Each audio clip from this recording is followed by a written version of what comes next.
Narcissistic pastors. What's your thought that kind of goes through your mind when you hear that? Some people might be like, oh, like pastors aren't narcissistic at all. And some people are like, I know exactly what you're talking about. Well, I've been reading a book recently called When Narcissism Comes to Church, and it's about somebody who was in the church and who had dealings with the church and also in psychology and things like this that identified and saw a lot of narcissism in the church, a lot of narcissism in pastors that are leading congregations. So it's really interesting. I wanted to show you something in here, okay? So in this book, he actually quotes from another book that's talking through some of the things that they've researched and kind of like gone through. In their helpful book, How to Treat a Staph Infection, Resolving Problems in Your Church or Ministry, Craig and Carolyn Wilford identify 6 primary characteristics. So 6 primary characteristics of a narcissistic pastor. Okay, listen up. All decision-making centers on them. Impatience or a lack of ability to listen to others. Delegating without giving proper authority or with too many limits. Feelings of entitlement. Feeling threatened or intimidated by other talented staff. Needing to be the best and brightest in the room. While their list is quite helpful, I've identified 4 additional characteristics we'll explore as well. Inconsistency and impulsiveness, praising and withdrawing, intimidation of others, and faux vulnerability. There's a lot of stuff in here that you might identify with or that you might have seen in your church, in the pastor that is there leading you and that is going through different things. So it's kind of interesting. So one of the first things it says is all decision-making centers on them. If you have somebody who's leading a church, who's leading a body of believers, like one of the things that needs to be there is they're there to lead, they're there to show, but they're not there to dictate every single thing. If you have someone that thinks that they're the sole authority, that was Jesus, that was the Bible. And they need to understand, it's all the believers working together for the right direction, for the right thing. And so moving to a place where, they don't have to make all the decisions. All the power doesn't have to go straight through them. But in some narcissistic situations and some narcissistic pastors, that's how it runs. It runs just a command structure of every single thing has to go through them. If it doesn't, then it's probably not worth their time or their energy. The number 2 one, impatience or a lack of ability to listen to others. So this comes common with a lot of narcissism. And a lot of narcissism, they don't have the empathy, they don't have the connectiveness, and there is a decent amount of pastors out there that sound really good from the pulpit, but when you get down face to face with them, it's not like they really care. They have their own agenda. They have their own programs that they need to put out. They have their own things that's going on.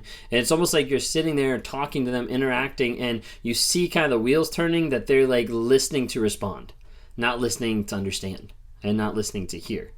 But that's one of the second ones. The third one was delegating without giving proper authority or with too many limits. So the idea of I want you to run this, or I want you to be a part of this, but all decisions still have to go through me.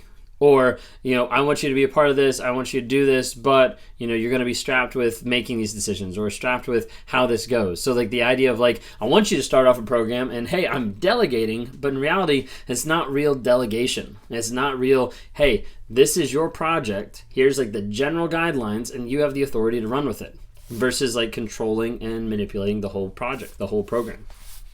Number 4, easy one for narcissism, is feeling of entitlement. There's a lot of examples of pastors that feel entitled to their parishioners' money or that feel entitled to certain things in the ministry that normally you'd look at from a business standpoint or from a friendship standpoint and be like, that's not really something that you're entitled to. You're here to be able to help and to lead and to guide other people, but that doesn't mean you're entitled to certain things more than other people. Just because you come and preach on Sunday and work with maybe the people throughout the week doesn't mean you're entitled to certain things. You're still there trying to serve and to lead others. That was the other one for number 4. Okay. Number 5, feeling threatened or intimidated by other talented staff. I've seen this firsthand in different churches where there's the idea of someone who comes on staff and is really, gregarious and touches a lot of folks and works with a lot of people, and a lot of people gravitate to them, or a lot of people gravitate to, their listening ear or their compassion or their interaction, whatever it might be. And you see other leaders, you see other pastors in that whole congregation that kind of like start to push them to the side. Of like, hey, like I'm feeling threatened by how well people like you. I'm feeling threatened by how well you connect with others. I'm feeling threatened, so I'm going to kind of push you to the side. There's definitely a lot of stories of people that have been brought up in churches and been like, hey, I want to do ministry, and they get involved in ministry, and then all of a sudden they're kind of sidelined because how effective they were. There's a lot of people who have left ministry, who've left the church because they were effective at being a good teacher or a good preacher, but they got sidelined because the pastor didn't like that. That was number 5. Number 6, needing to be the best and the brightest in the room. Matches up with narcissism, doesn't it?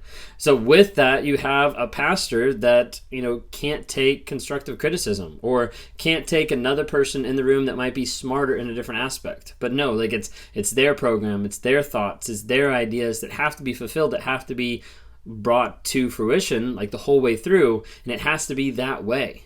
And you'll see that a lot of times in a lot of bigger churches where they get that mindset and that mentality of, hey, I'm the best person here, I'm the one that's leading this church, and they don't really take time to be able to engage with others and be able to get other people's opinion. So then there is 4 additional things that the author of this book, again, the author of this book is Chuck DeGroat, which When Narcissism Comes to Church. Okay. The other 4 things that he puts in here is inconsistency and impulsiveness. So this is like a big aspect in a lot of churches that are very like program driven and are not people centric. They're like, hey, there's a program, we need to have this, let's put it out right now. And sometimes you'll see the pastors put a huge pressure on parishioners, on deacons, on the AV team to try to put something together like last minute that's inconveniencing like their life or their job or whatever it might be. But that impulsiveness of like, hey, I have to have it now. It's got to be now. That entitlement of like, hey, this is what I need right away happens a lot in a lot of churches out there. The idea of praising and withdrawing. So the second additional one that's on here.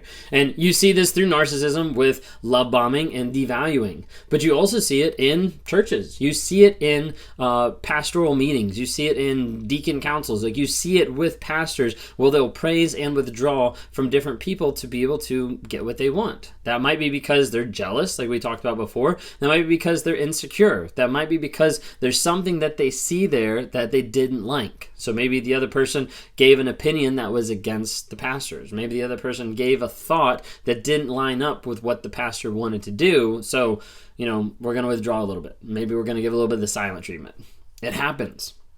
Intimidation of others is the number 3. So with this, intimidating other people, again, that could go back to people that they're jealous of, they're insecure of, anything like that. But the intimidation of other people is that manipulation aspect to be able to get what they want.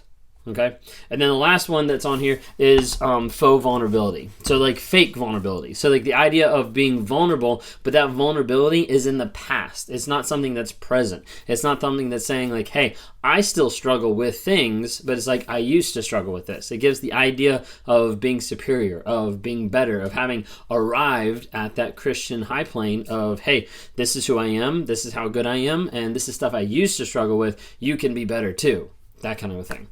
Anyways, I hope you like that. I don't know if you did or not, but maybe this is something that you identify with in the church that you're going to.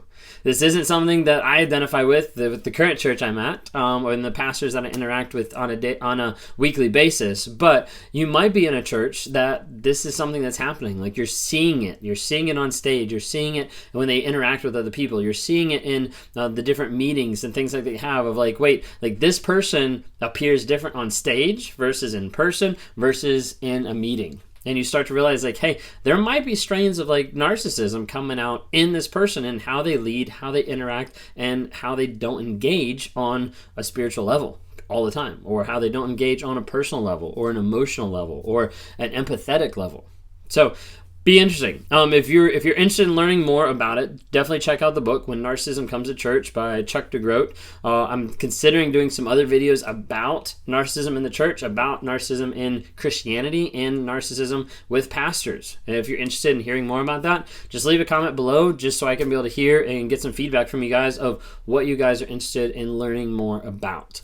If you're going through stuff with a narcissist and you want to chat more and you want to talk one-on-one, go to my website, rawmotivations.com. Would love to interact with you, sit down, help you find closure, work through a trauma bond, and ultimately find a place where you can have awareness, growth, healing, and change. That's why I'm on this platform, and I'd love to help you do that on a day-to-day basis. Thanks.